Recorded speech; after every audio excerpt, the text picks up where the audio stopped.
Welcome to another edition of Drinks with John. This is part of our special series brought to us by the United States Conference of Catholic Bishops and its Fortnight for Freedom campaign. That is an annual push to promote awareness of and respect for religious freedom, both domestically and internationally. It runs every year from June 21st to July 4th.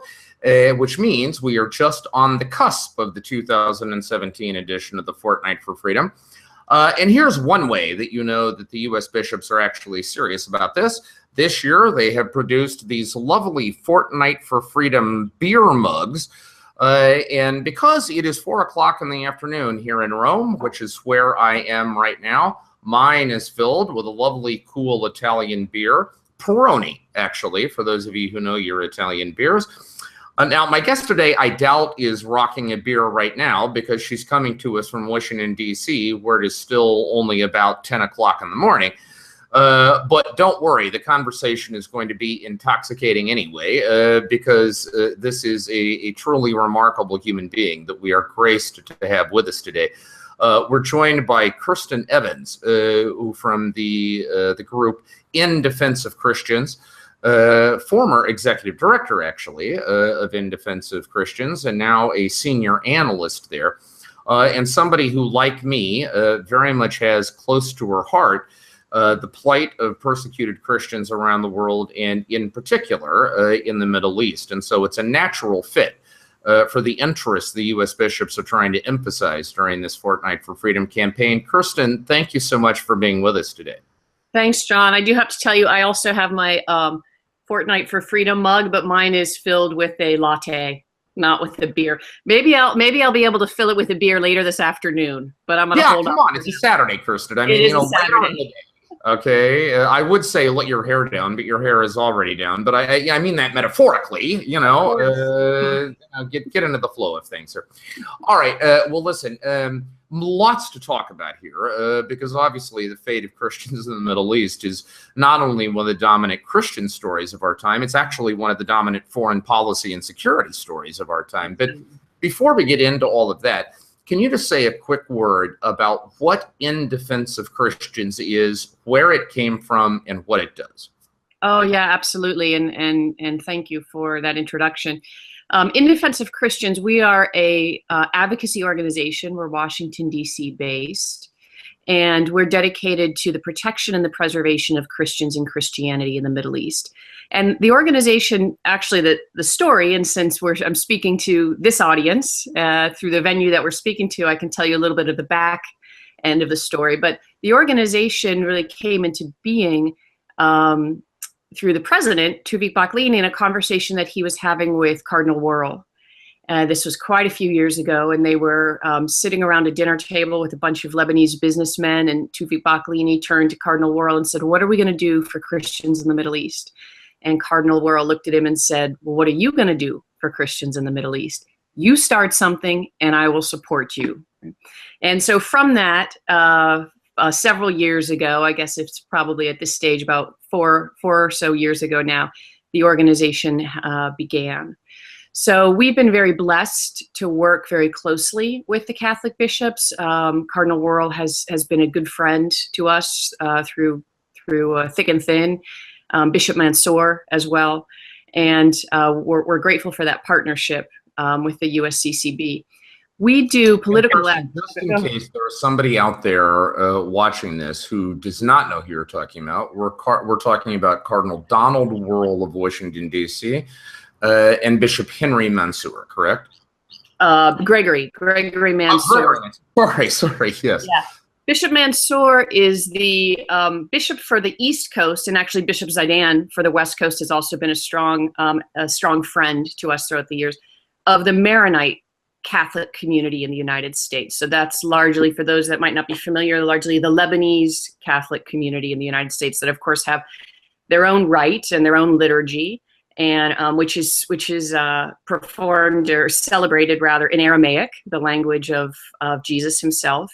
And so there's a large Lebanese community, Catholic community here in the United States, and Bishop Mansour and Bishop Zaidan are their shepherds here within the United States. So The Maronites, by the way, were once described to me as the toughest Christians on the face of the planet. I don't know if you share that assessment, but certainly been my experience over the years. Yeah, I would have to say that that's probably true alongside the Chaldeans And the Copts in Egypt, right? I mean, and the Coptic Christians in Egypt. Yeah. In general, John, I would say Middle Eastern Christians are tough people. They are tough people. These are cultures and societies that have persevered in their faith life, in their community life, in their spiritual identity, in their cultural identity through a lot of turmoil and difficulties and challenges in the region for centuries. One of the things that I often say when I go to speak to different communities around the country, be they Catholic, be they Baptist, be they evangelical, and Christian communities, I'll say to them, we can all have a lot of reasons why Christianity in the Middle East is important to us. It's clearly a human rights issue. It's probably one of the biggest human rights issues of our time and of our generation, if not the. It is, of course, a national security issue, if you want to look at it from a clearly political, national lens.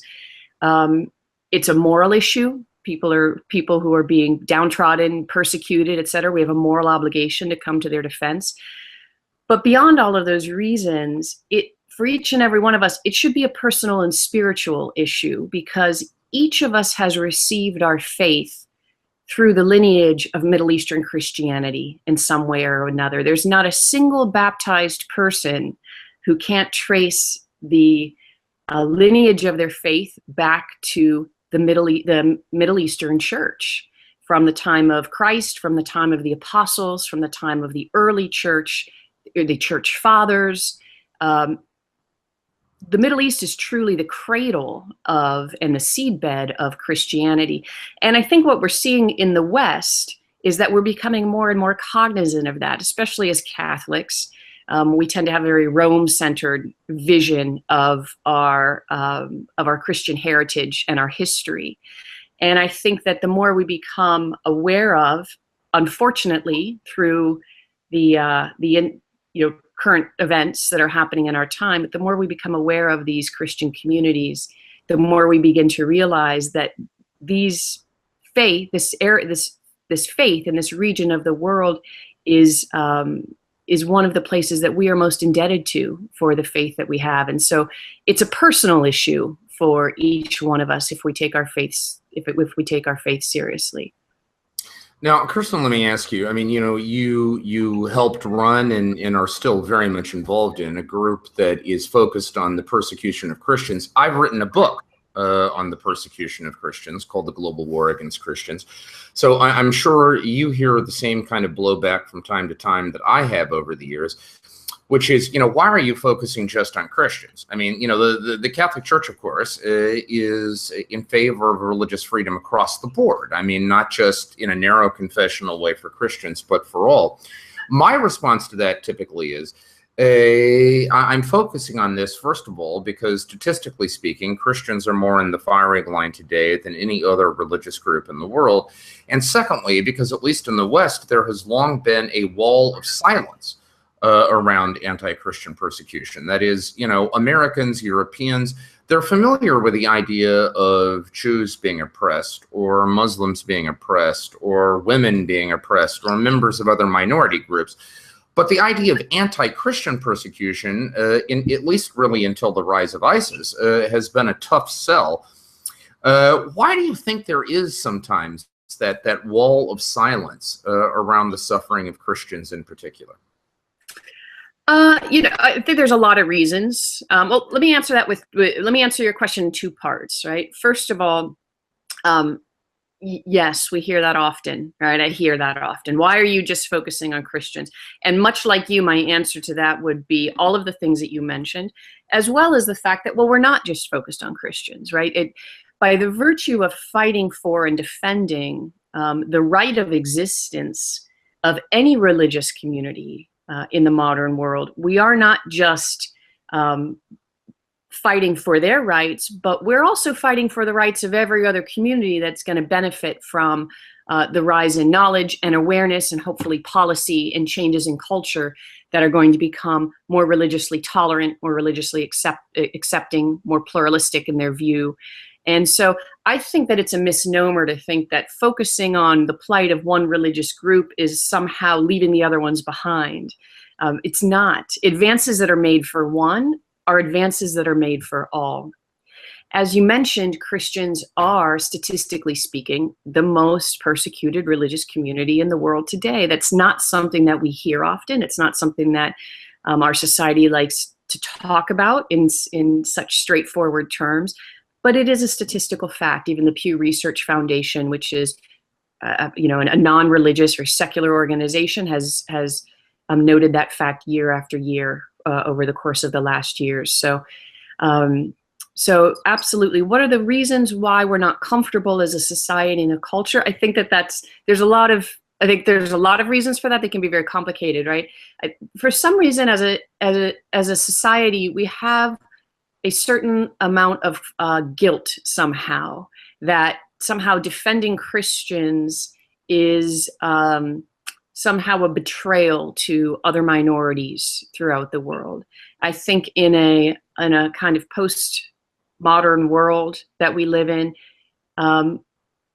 we have, in many of our institutions, many of our academic institutions, we have accepted this understanding of world history that somehow Christians have typically been the aggressors, that Christians have been the ones that have caused the conflicts, that in so many words, in some places, that Christianity is the problem, right? That it's Christianity that brought rise to colonialism, that it's the history of the church that's the darkest history of human rights in many stages, that the Christian church has been something that we've had to overcome in order to arrive to a world where human rights can flourish. And so if that's the paradigm that you're starting from, when you're presented with the fact that actually in many regions of the world, Christians are minorities, and they're the most persecuted minority in that region of the world, and they suffer the most egregious human rights violations of any other community around the world,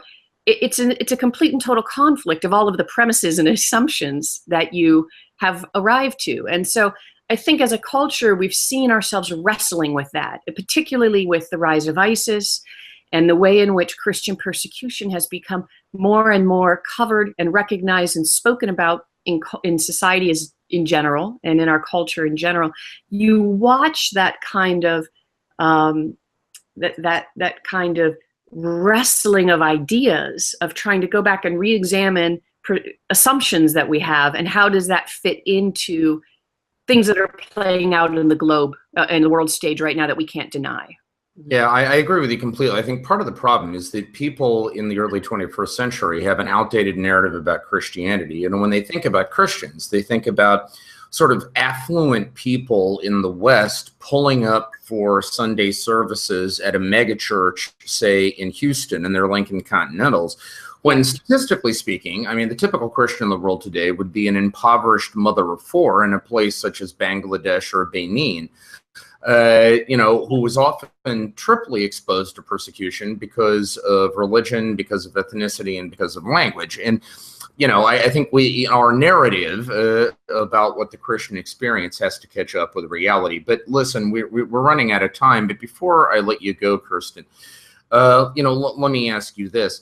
That candidate Donald Trump pledged to make the defense of persecuted Christians in the Middle East an American foreign policy priority. Both he and Vice President Pence have repeated that that's something that's important to them.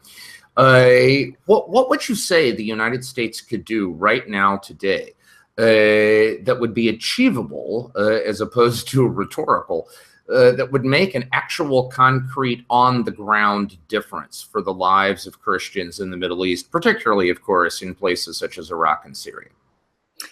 That's a fantastic question, John. I would say a number of things. I think we saw a beginning of that in last year, in 2016, when the United States government, State Department, as well as Congress, officially recognized their belief that the Christian community, along with other minorities, like the Yazidi community, the Turkmen, and others, we're experiencing genocide, as we understand it, in the terms of international law, at the hands of ISIS. That was a huge step forward, because by admitting that we believe that this community is experiencing a genocidal persecution, to say the highest level of persecution that we can imagine, the intention to eradicate these cultures from the land, both in population and in memory, to eradicate people and churches and historical sites and the culture that is embedded in the land. That is in and of itself a huge step forward to make a commitment. How do we follow up on that commitment? Just this week, we saw Congressman Chris Smith successfully pass a bill which was committing the United States to allocating money and resources to following up on that that commitment of recognizing genocide, both by committing to American resources to finding evidence, chronicling evidence, doing all of the due diligence that is needed as we're pushing ISIS back. There's a small window of time in which the evidence of genocide can be found before, roads are trenched on again, buildings are torn down, evidence disappears, right? It evaporates. And so the American commitment to resources to make sure that those, that footprint is captured and remembered in the global community, as well as the commitment to making sure that many of these communities, particularly if you're talking about Iraq and Syria, we hear it over and over again that oftentimes the Christians and the other minorities don't go to the typical refugee camps that are sponsored by the United Nations because they continue to receive persecution and discrimination in those camps. And so making sure that access of aid and help arrives to those communities through what might be the unconventional, right, or the untraditional means, finding those communities where they are and getting that aid and that help delivered to them. And then the third thing I would say is that we have always been a strong proponent and advocate for this idea of safe havens in the region, right? We have a region that is being torn apart by conflict, and it is the minority communities time and time again, not just in this conflict, throughout world history. It's the minority community, it's the underdog, it's the smaller guy that becomes the target and an easy scapegoat in conflict. And we've seen this in Iraq, we've seen this in Syria. So we continue to ask the global community for help in establishing safe havens in Syria as well as in Iraq, where these minority communities can go, they can be protected, they can establish themselves again as communities, they can begin to build basic economies as we continue to fight this radicalization and come to conflict resolution in a region of the world where conflict has unfortunately become the norm.